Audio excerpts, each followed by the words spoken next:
I read a lot of horror comics. If you're a viewer of the channel, you know that. Last year I did 31 days of horror comics. I'm doing that again this year. But what I think is the best modern horror comic that I've read is Ice Cream Man by Martin Morazzo and Maxwell W. Prince. This story in this series is so amazing and incredible. I cannot wait to show this off to you guys. Today I'm showing off Volume 2. I did show off Volume 1 last year, but don't fret, don't click off the video just yet, because these are all one and done stories. You can start with Volume 2 even if you wanted to, but I want to show this off and talk about why I think it's such a great comic. Put this under a microscope, flip the camera around, stay tuned, and watch this video until the end.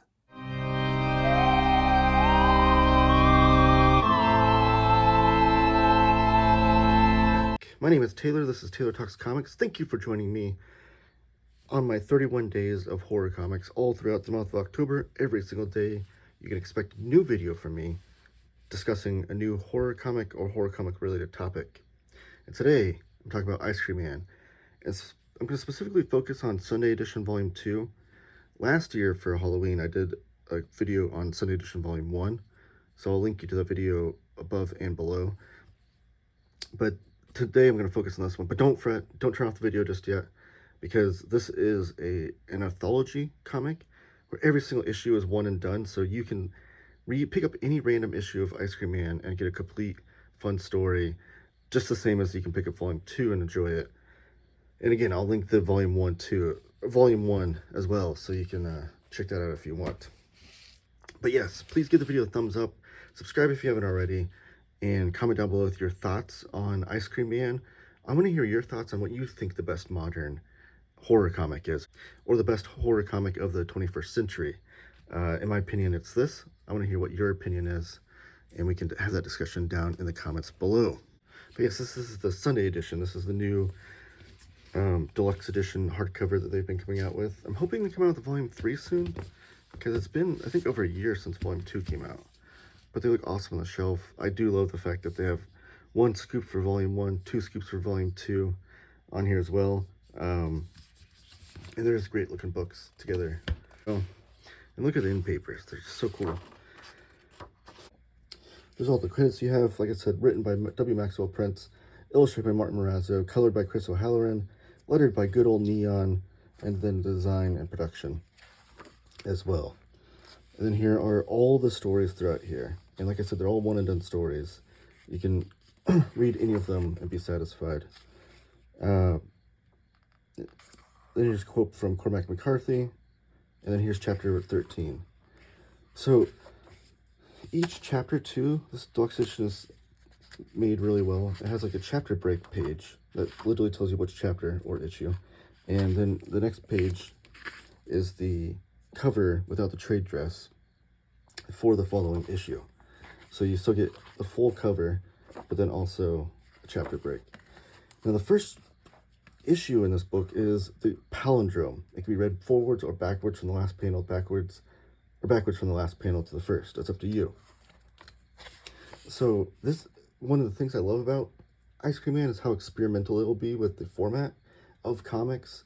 They're actually coming out with a new issue that they're working on right now. It's going to be a deck of cards, which sounds kind of wild and gimmicky, but the thing I love about these deluxe editions is that the format won't matter. I'm sure they'll do the deck of cards issue in this format, I would think, at least. I hope. But anyways, you can love it forwards or backwards. So like a palindrome, like the word, you know, how like race car, you can spell frontwards or backwards, or mom, or wow, or taco cat.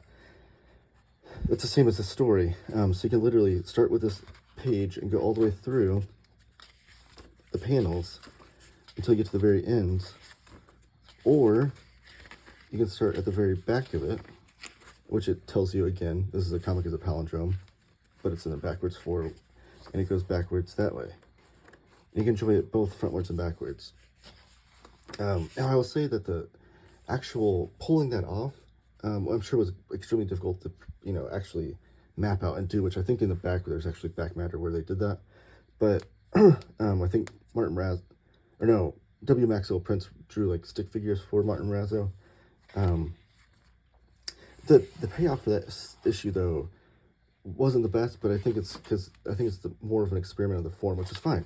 I'd rather you taking a, push the medium and try to take a shot and miss than anything else. This issue is about this guy that's obsessed with crossword puzzles, and he's just like so sucked up in his own life that he's not paying attention to what's going on around him. And this is like some of the haunting stuff that they deal with in the subject matter. They're dealing with like real human stories that you'll be able to relate to, but then they kind of like push it to the boundaries of horror with surreal horror or aspects that like will just stick with you going on forever afterwards, just imagining yourself in that same situation. And that's the creepiness of this book.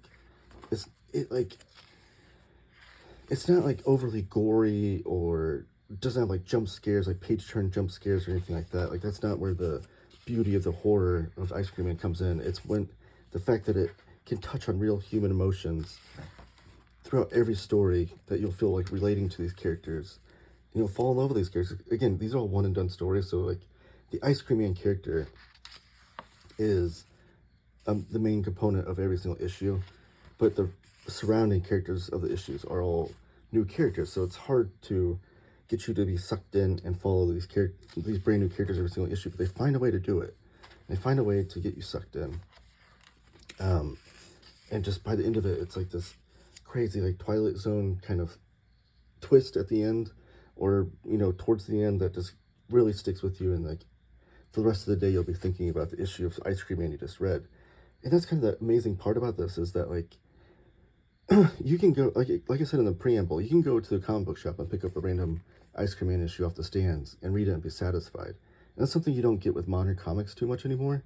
It's the beauty of like Golden and Silver Age, Bronze Age comics that I love, is that every issue is one and done and a complete satisfying story, as opposed to modern day, you get people writing 6 issues for a trade, so like you have to read 6 issues to get a complete story or what have you.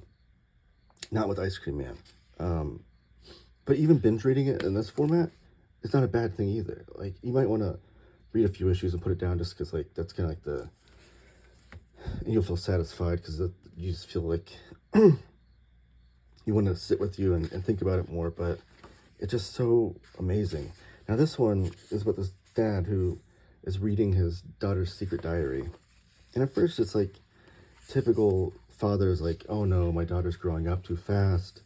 I think she's getting involved in things that kind of freak me out. Should I talk to her about it? But then it takes a turn for like what his daughter's actually getting into and what these journal entries actually convey.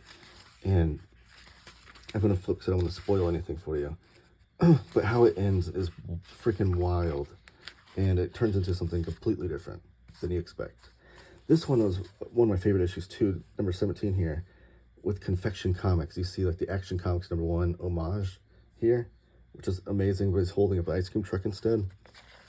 And this one is about Superman, but not Superman, obviously, because I can't use that character. All the characters are here. You have like the Jimmy Olsen character, Lois Lane, Superman. And it's all about, and you even have like Lickety Split, which is Flash, Wonder Woman, Pinky Ring, which is Green Lantern. And it's such a fun character, or fun story, because obviously Ice Cream Man doesn't deal with superheroes too often, but it's fun to see them kind of play with that world and what it would be like.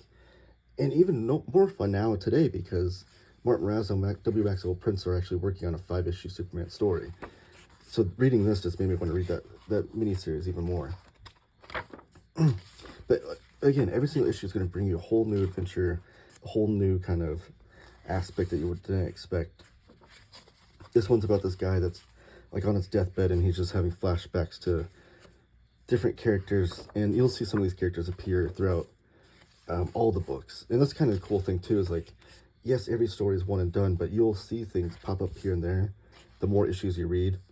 That'll be the cool payoff of reading all these issues of Ice Cream Man. This one is done in a different format too. It's done in like a how-to format. So it's like these 6-panel grids, how to be a true blue apparition. And that's how the whole thing is. It's like an instruction booklet format here.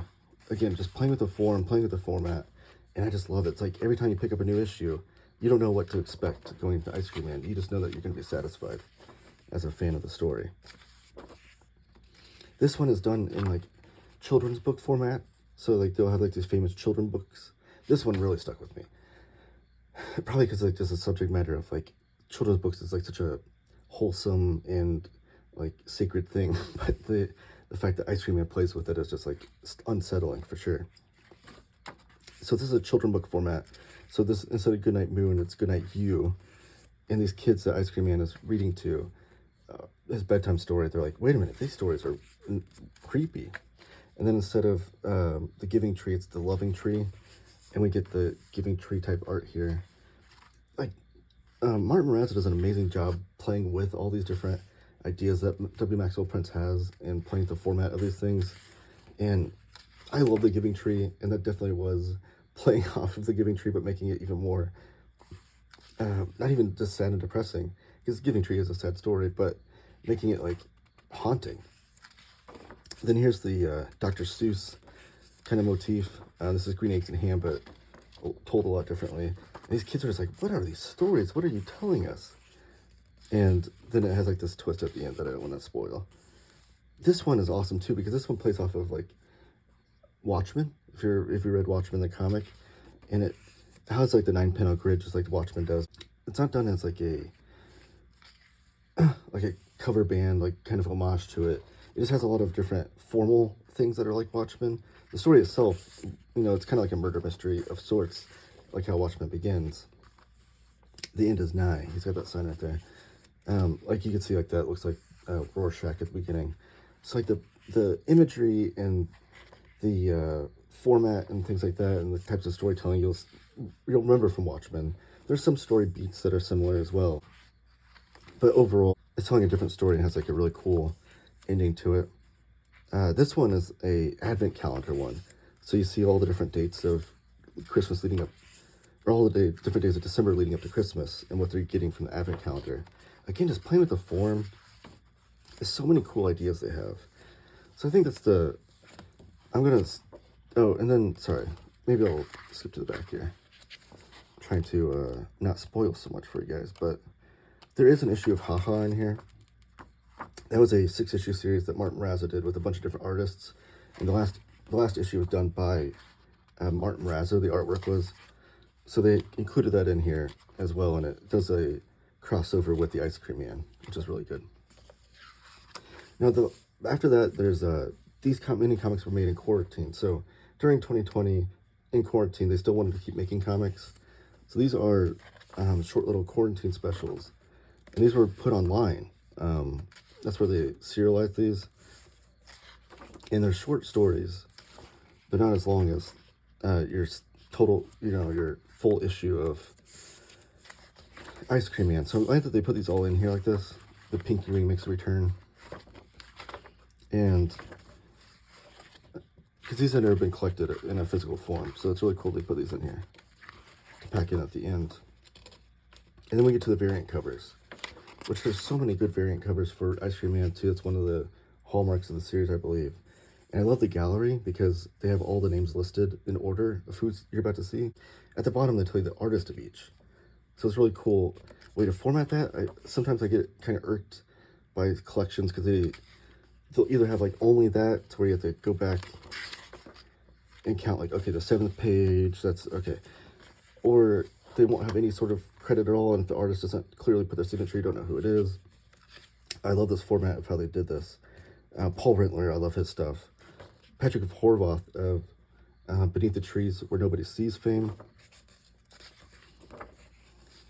Gabriel Volta, amazing piece right there of Ice Cream Man.